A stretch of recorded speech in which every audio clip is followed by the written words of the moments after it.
Hi, my name is Phoebe Gardner, and I beat the often path by transforming food waste into protein and fertilizer with flies. Welcome back to the Beat the Often Path podcast. I'm your host, Ross Palmer. On the show, we celebrate unique and inspiring success stories to help us re-envision our lives and careers and missions in a new light. And boy, do we have a great win-win-win, something that's good for you, for your bank account, for the planet. I've got Phoebe Gardner in the house. She's the co-founder and CEO of Bardee. And what do? Well, have you heard of composting? It's a neat idea to take food waste that would otherwise generate methane gas in landfills and repurpose it for fertilizer. Well, Bardee has taken that process one step further. This episode is not NSFW, but it is BSFL, Black Soldier Fly Larva. Because her company uses these unique larvae to turn food waste into a usable product in just 7 days. And if you've ever composted, you know it takes way longer than that, while actually being carbon positive and basically zero waste. Honestly, it's a remarkable solution to a huge problem, and her team has raised millions in funding so far. So I'm not going to oversell it here because I want her to tell you the idea in her own words. Here's Phoebe Gardner of Bardee. Well, welcome to the show, Phoebe. Very few people in the world can say that they've done what you have done. It's a pretty captivating intro. We had discussed before we began that we weren't going to talk much about any of the boring stuff like how you raised funding, so I promise I'll stick to the script here. We'll only talk about the funny and fun stuff. All anecdotes all the time. That's the name of the show. But welcome and thank you for joining me. Thanks so much, Ross. I'm super excited to join. Well, I'm super excited to hear your story because it ticks a lot of boxes for me. First of all, it's a very interesting concept. Second of all, it's benefiting the world at large. And third of all, you've come a pretty far way in a relatively short amount of time with this concept. And it's just so outside the box that I'd love to hear how you came up with it and how you got started in this. Yeah, I mean, it's been just a bit over 2 years now. And at the moment, I'm sitting in our fully operational factory. It operates 24/7 and processes 30 tons of food waste, or sort of 10 to 30 tons every single day, into a feed for insects that they then eat, devour in a week, and we turn the insects into a protein and all the manure they produce while they're eating into an organic fertilizer for crops.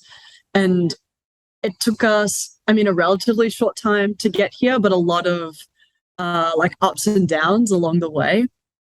We started in our living room, me and my partner, who's my co-founder as well now, Alex Arnold. And Alex really brought the concept of how to use insect effectively to process something or even to work with insects in the first place, because he's a geneticist and every genetics lab is already working with house flies, Drosophila. So it made it not such a large jump for him to think about using other flies.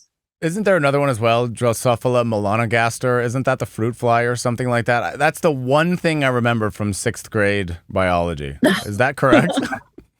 I don't remember anything else. I think, unfortunately, we'd have to ask Alex. The fly that we work with, though, is called Hermetia illucens. So okay. It's a really interesting fly, originally from Florida. And its whole thing is that it actually looks like a wasp. It looks like a wasp. Yeah, that's reflected in your branding and your logo. It's a simplified version, right? Yeah. The graphic that we use for Bardee really is a simplified version of exactly what the fly looks like. We even have this kind of squiggle pattern on our website that we got from what it looks like to look at the fly's eye under a microscope. Cool. It's actually the reality of what a fly's eye looks like is way cooler than anything we've ever done on the branding front. But they're a really interesting fly. They look like a wasp to scare off other insect predators, because they're actually not very good at flying. So if something tried to attack them, they probably couldn't fly away. Yeah, and it's this interesting thing because we talked about the problem. We know the problem. There are many, and they're often very simple. One of the big problems is food waste in general. We got cut off earlier, but the statistic you threw out was 30% of food goes to waste. I've heard higher on this show. I've heard guests, and that might be an America thing. I've heard 40%. I've heard even as high as 50% sometimes. But either way, it's a lot of percent of our food that goes to waste. And what has blown my mind so far is the variety of different ways that people have come up with to solve that. Because a problem like food waste has many different angles of attack. And you have a different angle of attack that I haven't seen or heard before. And I find that very fascinating. So how did you end up approaching this problem with that mechanism? Yeah, it's a funny story how we got here, but food waste is such an enormous problem, and we've been made more and more aware of it over the last few years. In Australia, at least, there's been big TV shows about it, and more generally, there's been more statistics available about the impact of food waste, not just that food goes to waste, but how that contributes to climate change when that food waste breaks down into methane gas and contributes roughly 8% of human-caused greenhouse gas emissions. So it's definitely become more and more front of mind. I think at Bardee, we still believe the most obvious solution is to reduce food waste in the first place. Like, if we're making food, let's find ways not to waste it. But what we have learned as we've grown is that some food waste is just totally unavoidable. I would say there's funny days here at the factory where we receive things like a truckload of dim sim wrappings. Do you guys have dim sims? But it's the bit of pastry that's cut, leaves other little scraps around it in the food manufacturing process. Of course. Yeah, and so there's sometimes that gets reused, but if something happens in the food production process where it takes a bit longer, sometimes that dough is no longer safe to put back into production. So it ends up now, instead of going to landfill, at sites like ours. And so we really thought we could meaningfully tackle that section of food waste that's unavoidable and prevent it turning into greenhouse gas emissions. And to do that, we imagined that nature already has solutions for this type of waste. And that's where this tropical fly comes in. Its original purpose was to clean up the waste that falls on a rainforest floor. So when fruit falls into the ground, how does it actually turn back into nutrients for the forest or into a fertilizer for that fruit tree? It happens through this insect eating it, processing it, leaving manure behind that's nutrient rich for the plants. And so that was our starting point as a concept to start building mega processing ability where you get insects and process whole cities' food waste at once back into like usable nutrients for either food production, like insect protein for food production, or using their manure as a fertilizer, just like what's already happening in a rainforest. Do you want to know how it doesn't happen? I can tell you how it doesn't happen. I lived in an apartment for most of my life, and I finally moved to a house, and I finally said, I'm going to start composting because we have these bins. We have 3 bins. There's a recycling bin, there's a yard trimmings bin, and there's a garbage bin. They just recently, where I live, they said, oh, now you can put food in the compost. You can put compost in that bin, and the city will take care of it. Great progress. Before any of that, I had a yard for the first time, and I said, I'm going to start composting. So I got a giant bin, didn't put any holes in it, put only food scraps in it, sealed this thing up, left it for a couple months. And I opened this thing, and it was the most foul-smelling, disgusting thing you have ever smelled. It was horrible. I opened it up, and it radiated the smell that you could smell from a full city block away. I heard my neighbor watering his plants, and he started gagging, and he didn't know what it was. And I thought it was kind of hilarious, but it was also really sad. And then I learned from a friend, oh yeah, you need to drill air holes into there. You also need to add what they call brown matter. You need to add leaves, and you need to add other things, cardboard, for example. You can't just put food scraps in there. So I learned all about how to do an effective compost, and I have implemented those changes since then, and I'm on my way.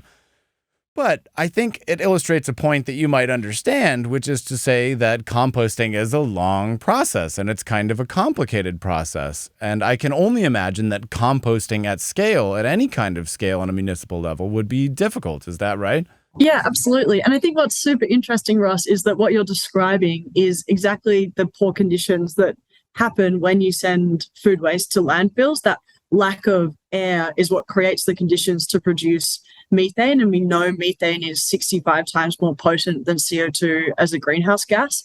So those holes in your compost bin are really important to getting the right conditions happening, to break down food in a way that's not damaging our environment and actually can be helpful, because you can use that compost on your garden.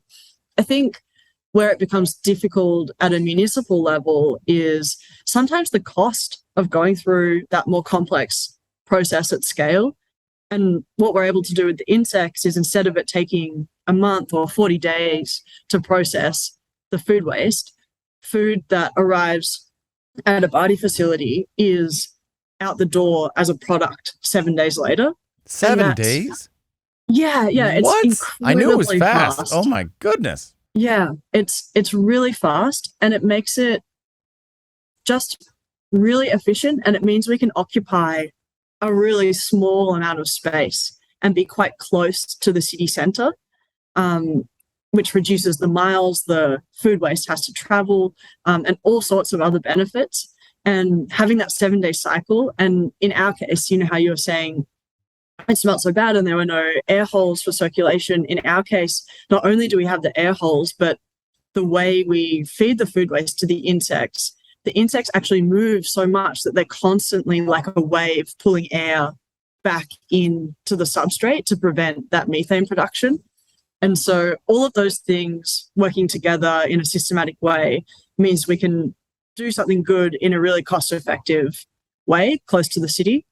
And that's what we've been discovering over these 2 years, is how can we keep scaling that and delivering that and keeping it simple, but also speeding up the process as we do it. Well, not that it's entirely relevant. Does it smell horrible during those 7 days, or is it relatively acceptable? I think relatively acceptable is the perfect way to describe what it smells like. But, I mean, the labs themselves where the insects consume the food waste, I mean, they're just producing so much heat. They're growing 3,000 times their volume in 7 days in that time, and they're processing every single bit of that food waste. And we are in a factory that shares 3 walls with other factories that are doing things like producing amazing pieces of engineering equipment or turning steel into big bits of railway. And so all of those neighbors are able to work comfortably with us existing in the sort of business park, and we have a cafe down the road that does really well. So it doesn't smell so much. The thing that smells, and this is quite funny, is that post-Christmas or post-holiday bin tip. So it's the rubbish truck that arrives and it's picked up a bunch of meat or something like that that's been sitting in everyone's bins while all the rubbish truck drivers have been on holiday for a couple of days. It's those tips in the middle of summer that smell, but because we're able to process them within a couple of hours, we put on our masks and get to it. So your partner was studying the common housefly, and somehow you found this fly based out of Florida. How did you make that connection? How did you find this, not living at all in Florida? How did you find that this fly would be something that you could bring over and would use for this? Well, it's a really special fly, and it's actually already in Australia and in many, many countries. So during the 1940s and 50s, when there was a lot of global shipping, this fly ended up in a lot of different places. And that's okay because it's a non-pest, non-invasive species. So you won't find this type of fly bothering you when you're on a picnic. It also doesn't eat crops, and it also doesn't bother animals like other livestock. It's, as I said before, I think it's a fly that is terrible at flying. They can barely fly as adults, but they're just voracious eaters at the larval stage when they're larvae.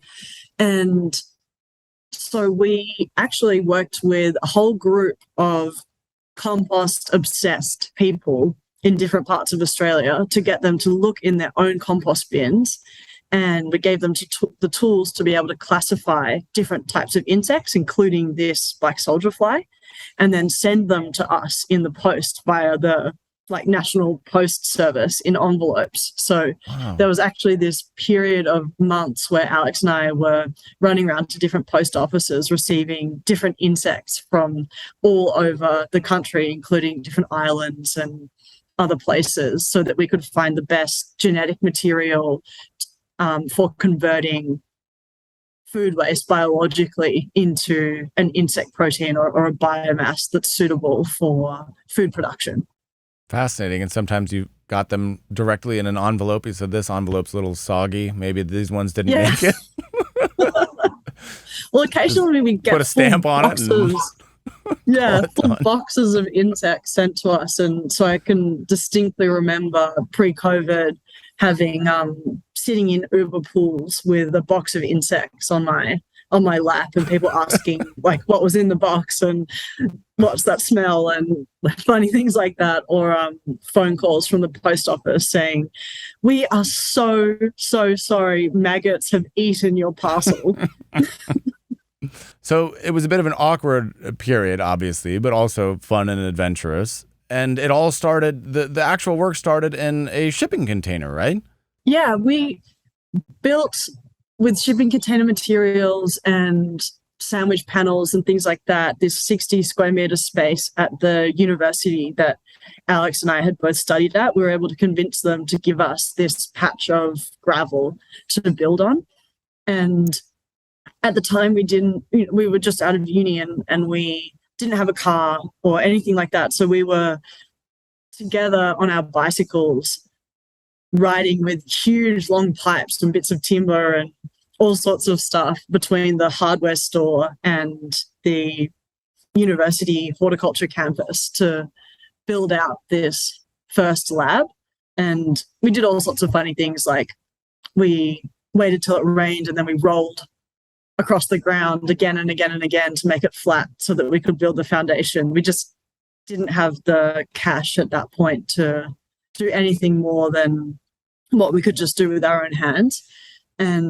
But we were able to build this up with a bunch of discarded materials. And then once we had that stable environment that we could seal off, we could start doing the real work of working with the insect, making tiny gram samples of products and taking them to potential customers to say, if we could make truckloads of this, would you buy it? And was it immediately yes, or was it you're absolutely insane? What was the early feedback?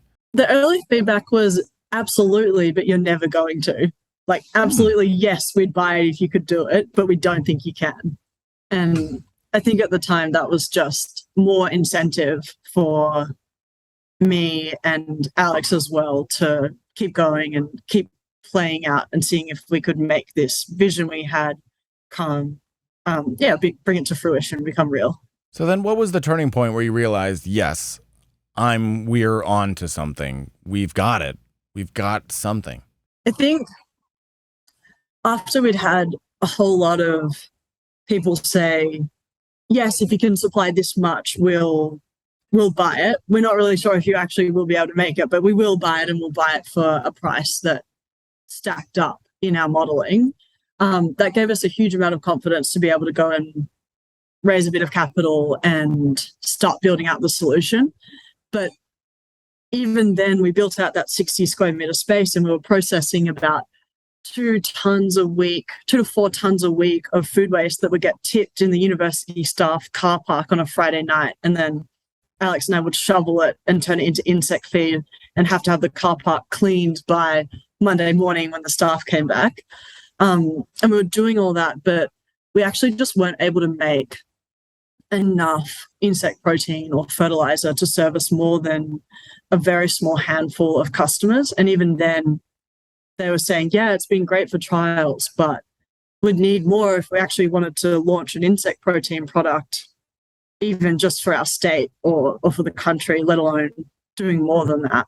So we took this big leap at that point. We didn't really know if it would work or not to move to our own factory. So this 30 times larger, completely bare and empty site.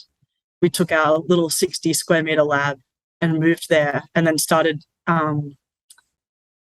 doing more work in the tents that you can buy from the supermarket as little fly environments until we knew enough to know how to build out our own labs. And then once we had that, it just kept growing. We kept building out the automation. And now today we've been operating for a few months now at full capacity, this site that just it just runs, it operates and keeps processing the waste, and it's in a very automated way. Oh, cool. Yeah, there's so much to do now. It's sort of like, oh, how do we build an even bigger site? But it's been really interesting just to go on that journey. And I'm not sure if we're like all the way, oh my gosh, we've got it, this is working yet. There still feels like heaps of work to go, but we do know that we can process that waste. It turns into things, people use them to make great products. So yeah, I'm excited to see what comes next. Is the gist of it that you just take this food waste, put it in a bin, and then just dump tons and tons of larvae in there? Is there another part of this process at the first stage?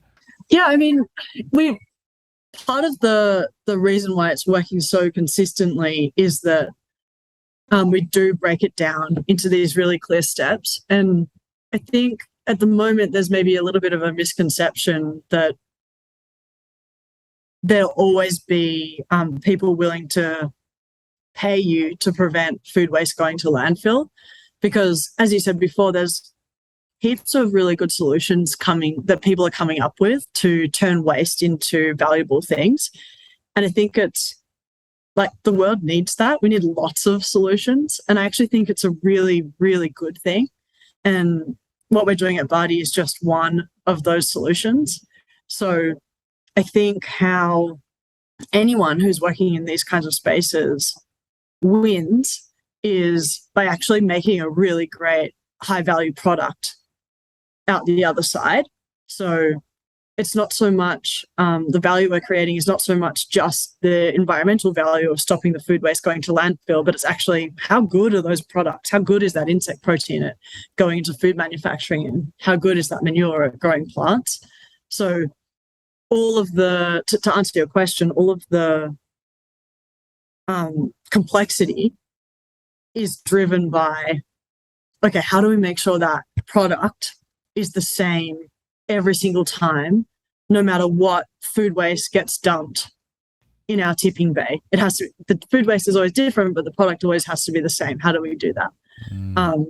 Or how do we make sure that we use every square meter of our lab to its maximum potential? So how do we make sure that we're breeding these insects in an artificial environment and in a consistent way, that they're all growing at the same rate really productively, and that we always have enough? So that's the big challenge, I think. And I think we've gone a long way to proving out that we can deliver these valuable products. Yeah. Well, the other part that I think is so fascinating about the products that you deliver, and again, it's these win-win-wins that I seek out. Well, first of all, taking garbage as input is automatically a win.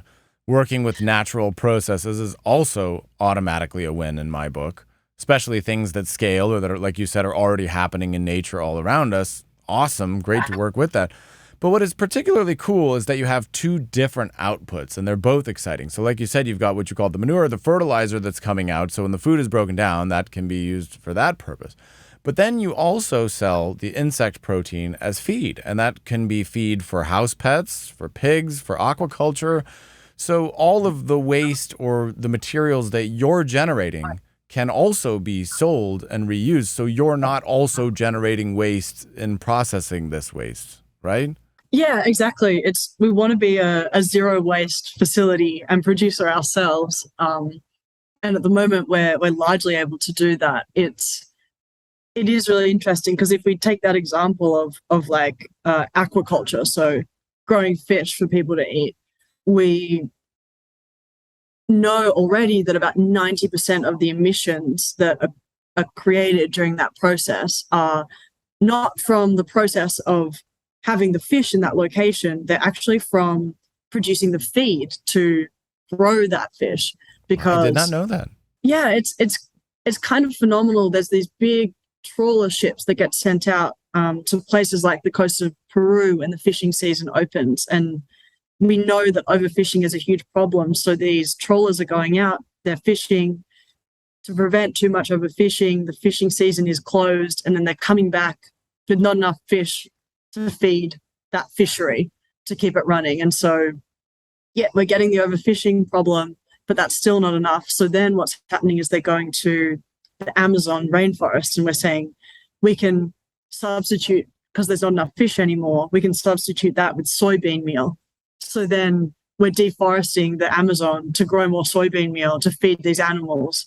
And for us, we're like, well, what if we could take the food waste? We know there's 30% of what we're producing is getting wasted. So what if we could take that and recover those nutrients and then feed them to the animals instead of growing more or overfishing the oceans? And that's where we fit in that puzzle. And not just for fisheries. I mean, doing that stuff like with soybean meal and fisheries, it's getting expensive for them, but also on the consumer side, there's more and more interest from some of those big box supermarket retailers to create offerings for people like carbon neutral fish fillets or carbon neutral vegetables to eat, especially when we can achieve it without increasing the price. You have done something really cool. So it's early again, and people are backing this up. We're not going to talk too much about that, but of course, millions in funding. So you are getting early support on this, and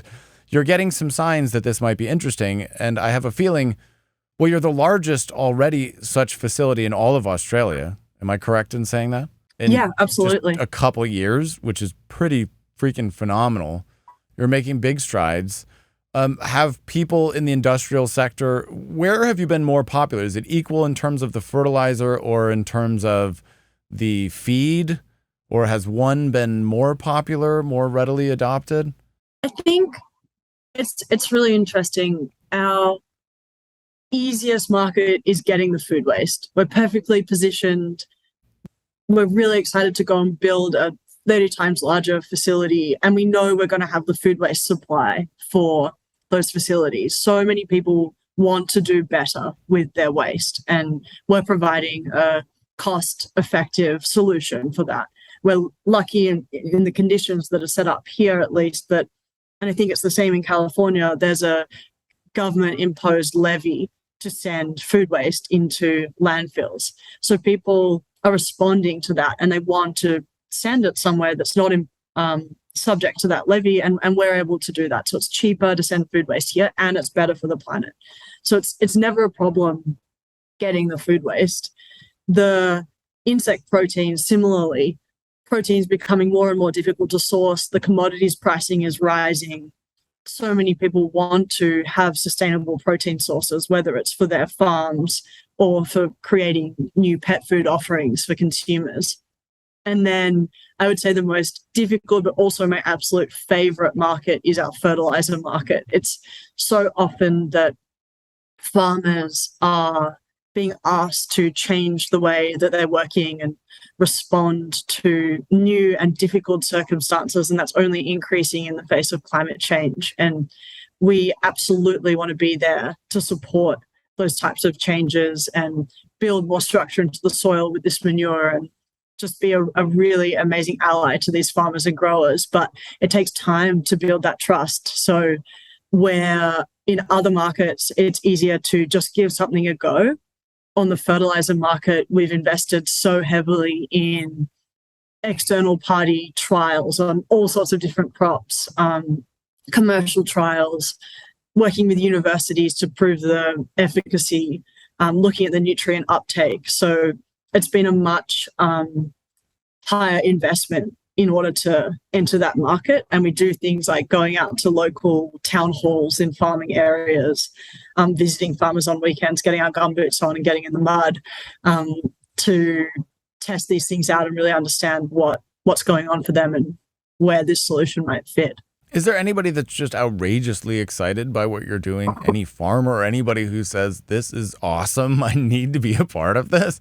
Yeah, absolutely. We've got some amazing farmers who've just completely adopted this fertilizer onto their full cropping rotation. So that's happened for us in flowers and lettuce and organic beef pasture raising, and a number of other areas. So we often end up working with them to then spin out case studies and to share the success of not just how they've used our fertilizer, but what else did they do in conjunction with using that fertilizer that's making their farm more successful, more profitable, more likely to stay in their family now for more generations. Those are the kinds of outcomes that we're hoping to be a part of. And so it's been really great in those cases to work with those farmers, but they've definitely been amazing at taking a leap of faith with us. But it seems like Australia is really interestingly positioned as well. Like they seem to be supporting you in your efforts, and maybe they're a little bit ahead of the United States, or maybe it's just because I'm talking to people like you that I feel that way. But the perception is, to me, that you guys are a little bit ahead of us when it comes to embracing at a, let's say, governmental level this kind of change. Like you mentioned those TV programs, it's kind of something that's in the news.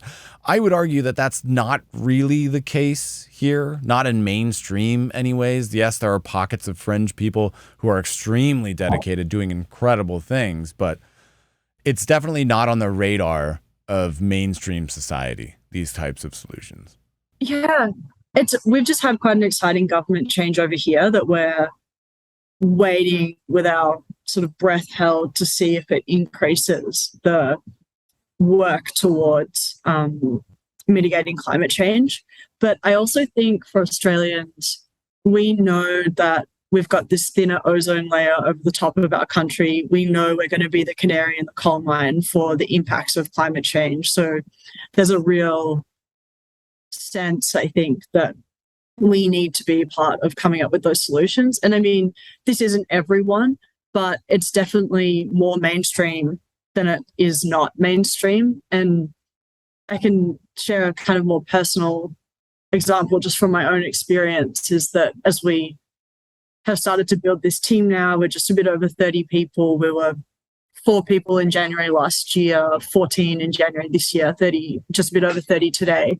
And we have just some of the most amazing people joining us who are genuinely giving something up in order to join this company. So when a scientist joins Bardee, we're not making publications anymore. So they might have published in a journal as prestigious as something like Nature as a first author. And when they join us, they know that they're not continuing on that path. That opportunity doesn't exist. But what does exist is an opportunity to be part of something that makes some of that research real and delivers it as a positive outcome for not just us, but hopefully more broadly for at least our local food system. And then obviously the goal is then, once we win here, to take it to every city in Australia and then to more cities overseas. But more and more people, I think, want to have a more direct relationship with being part of that positive shift for the future. And we're seeing that in the level of talent that we're able to bring into this team. That is so profound. And this is your first major endeavor, right? There was nothing really before this. Yeah. You're relatively young, obviously. So real job. So your first real job, and you hit it out of the park. I mean, not many people can say that. Do you appreciate on some level, I know there's a mountain of challenges ahead of you, but do you appreciate on some level that you have struck gold in finding a mission bigger than yourself that's possible or attainable and even encouraging? Yeah, I think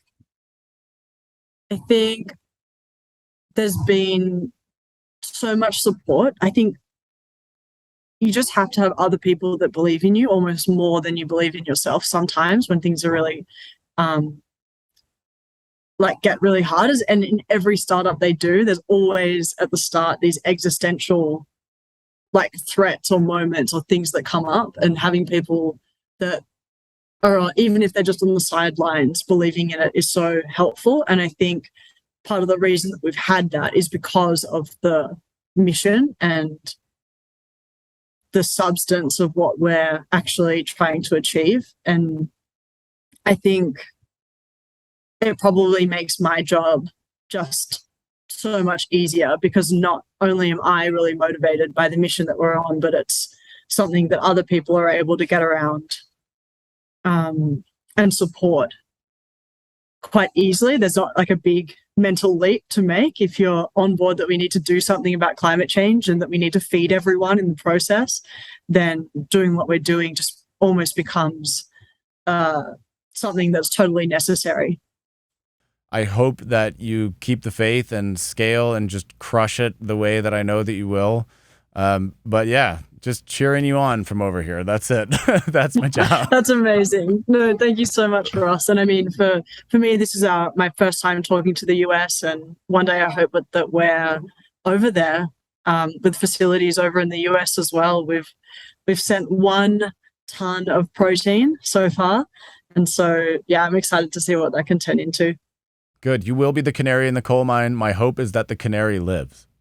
You're the canary that's supposed to survive and then come back to us. Yeah, that's the plan. If you die down there, then that's not good. So you're supposed to say, we did it. We solved it. And then we can go, whew, good thing that's over. Bring us some water while you're at it too, and a little bit of rain. But anyways, I really appreciate, I know we had some technical difficulties in the beginning. I appreciate you sticking around and going overtime. It means the world to me that you sat down with me and just shared your story. I think it's incredible. And I want to leave the last word of this episode to you. So where can people support you or promote you? Whatever action you want the listeners to take, go ahead and say it right now.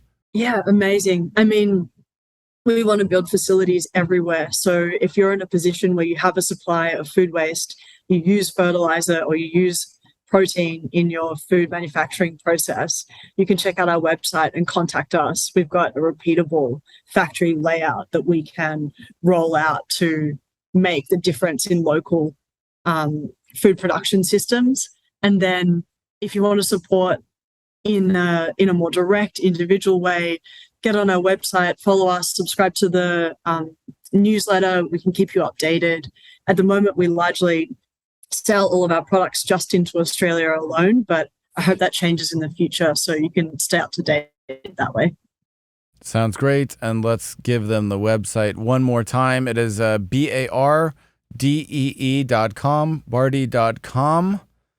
Check it out. Thank you so much, Phoebe, for joining me. It's been an absolute pleasure. And with that, the official podcast is over.